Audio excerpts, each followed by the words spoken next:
तो आप सभी का एक बार फिर से बहुत बहुत स्वागत करते हैं। आज इस वीडियो में बताएंगे दोस्तों लोकसभा की 543 सीटों का सर्वे। जी हां दोस्तों, आज इस वीडियो में जानेंगे एनडीए यानी कि भाजपा के खाते में कितनी सीटें जा सकती हैं, वही इंडिया गठबंधन यानी कांग्रेस के खाते में कितनी सीटें जाएंगी, कौन बनेगा अगला देश का प्रधानमंत्री। आज के इस वीडियो के माध्यम से आपको पूरी जानकारी देने वाले हैं, तो वीडियो को पूरा देखना। वीडियो को लाइक करें, शेयर करें। ऐसे ही ताज़ा फ्रेश ओपिनियन पोल जानने के लिए हमारे इस चैनल को अभी अभी सब्सक्राइब कर लेना। चलिए दोस्तों, आज का टाइम लगा हुआ है, वीडियो को शुरू करते हैं। दोस्तों बात करेंगे पश्चिम बंगाल की, तो पश्चिम बंगाल में लोकसभा की 42 सीटें, जिसमें भाजपा के खाते में 10 सीटें जा सकती हैं, वही इंडिया गठबंधन के खाते में 32 सीटें जा सकती हैं, अन्य का खाता खाली है। इसी साथ बात करें अगले राज्य की, तो अगला राज्य आता है तमिलनाडु। तमिलनाडु में लोकसभा की 39 सीटें हैं, इसमें एनडीए के खाते में 28 सीटें जाते हुए दिख रही हैं, वही अन्य के खाते में 11 सीटें जाती हुई दिख रही। वही तमिलनाडु में भाजपा का सुपड़ा साफ हो सकता है। इसी साथ बात कर ले अगले राज्य की, तो अगला राज्य आता है बिहार। बिहार में लोकसभा की 40 सीटें, इस भाजपा के खाते में 15 सीटें जा सकती हैं, वही कांग्रेस के खाते में 25 सीटें जा सकती हैं, अन्य का खाता खाली है। इसी साथ बात कर लें अगले राज्य की, तो अगला राज्य आता है राजस्थान। राजस्थान में लोकसभा की 25 सीटें, इसमें भाजपा के खाते में 18 सीटें जा सकती हैं, इंडिया गठबंधन के खाते में 7 सीटें जा सकती हैं, अन्य का खाता खाली है।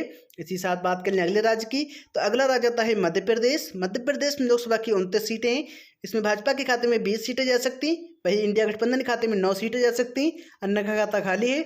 इसी साथ बात कर लें अगले राज्य की, तो अगला राज्य आता है उत्तर प्रदेश। उत्तर प्रदेश में लोकसभा की 80 सीटें हैं, इसमें एनडीए के खाते में 48 सीटें जा सकती हैं, वही कांग्रेस के खाते में 32 सीटें जा सकती हैं, अन्य का खाता खाली है।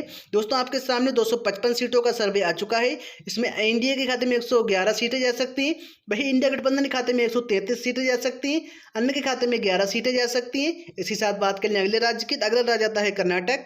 कर्नाटक में लोकसभा की 28 सीटें, जिसमें भाजपा के खाते में 10 सीटें जा सकती है, इंडिया गठबंधन के खाते में 18 सीटें जा सकती हैं, अन्य का खाता खाली है। इसी साथ बात कर लें अगले राज्य की, तो अगला राज्य आता है गुजरात। गुजरात में लोकसभा की 26 सीटें हैं, जिसमें भाजपा के खाते में 20 सीटें जा सकती हैं, इंडिया गठबंधन के खाते में 6 सीटें जा सकती है, अन्य का खाता खाली है। इसी साथ बात करने अगले राज्य की, तो अगला राज्य आता है आंध्र प्रदेश। आंध्र प्रदेश में लोकसभा की 25 सीटें हैं, इसमें भाजपा के खाते में 2 सीटें जा सकती हैं, इंडिया गठबंधन के खाते में 6 सीटें जा सकती हैं, अन्य के खाते में 17 सीटें जा सकती हैं। इसी साथ बात करने अगले राज्य की, तो अगला राज्य आता है महाराष्ट्र। महाराष्ट्र में लोकसभा की 48 सीटें हैं, जिसमें भाजपा के खाते में 20 सीटें जा सकती हैं, इंडिया गठबंधन के खाते में 28 सीटें जा सकती हैं, अन्य का खाता खाली है। दोस्तों आपके सामने 380 सीटों का सर्वे आ चुका है, भाजपा के खाते में 161 सीटें जा सकती हैं, वही कांग्रेस के खाते में 191 सीटें जा सकती हैं, अन्य के खाते में 28 सीटें जा सकती हैं। इसी साथ बात करें अगले राज्य की, तो अगला राज्य आता है उड़ीसा। उड़ीसा में लोकसभा की 21 सीटें, इसमें भाजपा के खाते में 1 सीट जा सकती है, वही कांग्रेस के खाते में 5 सीटें जा सकती हैं, अन्य के खाते में 15 सीटें जा सकती हैं। इसी साथ बात करें अगले राज्य की, तो अगला राज्य आता है केरल। केरल में लोकसभा की 20 सीटें, इसमें भाजपा के खाते में 1 भी सीट जाती हुई नहीं दिख रही है, इंडिया गठबंधन के खाते में 15 सीटें जाती हुई दिख रही है, अन्य के खाते में 5 सीटें जा सकती हैं। इसी साथ बात करें अगले राज्य की, तो अगला राज्य आता है तेलंगाना। तेलंगाना में लोकसभा की 17 सीटें हैं, इसमें भाजपा के खाते में 3 सीटें जा सकती हैं, वही कांग्रेस के खाते में 11 सीटें जा सकती हैं, अन्य के खाते में 3 सीटें जा सकती हैं। इसी साथ बात करें अगले राज्य की, तो अगला राज्य आता है असम। असम में लोकसभा की 14 सीटें हैं, जिसमें भाजपा के खाते में 7 सीटें जा सकती हैं, इंडिया गठबंधन के खाते में 7 सीटें जा सकती हैं।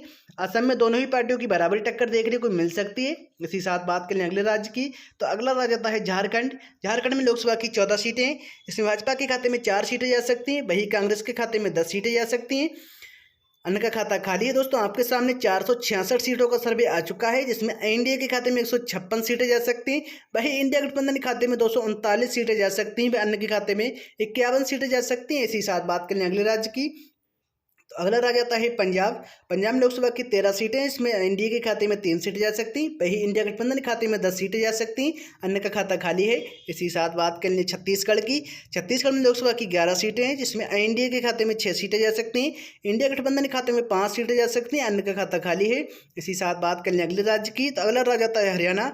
हरियाणा में लोकसभा की 10 सीटें, इसमें भाजपा के खाते में 3 सीटें जा सकती, इंडिया गठबंधन के खाते में 7 सीटें जा सकती हैं, अन्य का खाता खाली है। इसी साथ बात कर लें अगले राज्य की, तो अगला राज्य आता है दिल्ली। दिल्ली में लोकसभा की 7 सीटें हैं, जिसमें भाजपा के खाते में 3 सीटें जा सकती, वही इंडिया गठबंधन के खाते में 4 सीटें जा सकती है, अन्य का खाता खाली है।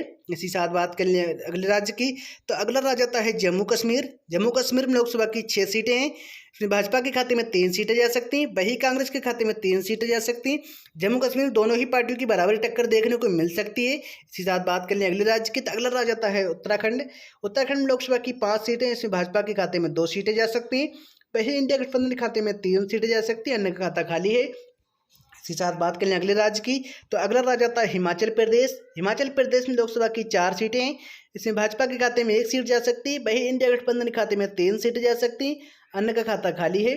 इसी साथ बात करें अगले राज्य की, तो अगला राज्य आता है गोवा। गोवा में लोकसभा की 2 सीटें हैं। इसमें भाजपा के खाते में 1 सीट जा सकती है, वही कांग्रेस के खाते में 1 सीट जा सकती है। इसी साथ बात करें अगले राज्य की, तो अगला राज्य आता है त्रिपुरा। त्रिपुरा में लोकसभा की 2 सीटें हैं। 1 सीट एनडीए के खाते में जा सकती है, वही 1 सीट इंडिया गठबंधन के खाते में जा सकती है। इसी साथ बात करें अगले राज्य की, तो अगला राज्य आता है अरुणाचल प्रदेश। अरुणाचल प्रदेश में लोकसभा की 2 सीटें हैं, जिसमें एनडीए के खाते में 1 सीट जा सकती है, इंडिया गठबंधन के खाते में 1 सीट जा सकती है। इसी साथ बात करें अगले राज्य की, तो अगला राज्य आता है मणिपुर। मणिपुर में लोकसभा की 2 सीटें हैं। इसमें 2 सीटें इंडिया गठबंधन के खाते में जाते हुए दिख रही, भाजपा का सुपड़ा साफ हो सकता है। इसी साथ बात करें अगले राज्य की, तो अगला राज्य आता है मेघालय। मेघालय में लोकसभा की 2 सीटें, इसमें 1 सीट एनडीए के खाते में जा सकती है, 1 सीट कांग्रेस के खाते में जा सकती है। इसी साथ बात करें अगले राज्य की, तो अगला राज्य आता है सिक्किम। सिक्किम लोकसभा की 1 सीट है, इसमें एनडीए के खाते में जाते हुए दिख रही है, वही कांग्रेस का सुपड़ा साफ हो सकता है।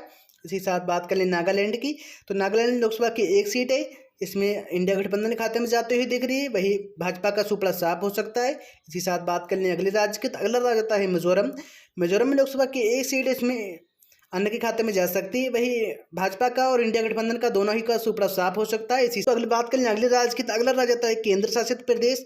केंद्र शासित प्रदेश में लोकसभा की 6 सीटें, इसमें भाजपा के खाते में 3 सीटें जा सकती हैं, वही कांग्रेस के खाते में 3 सीटें जा सकती हैं। दोस्तों आपके सामने 543 सीटों का सर्वे आ चुका है।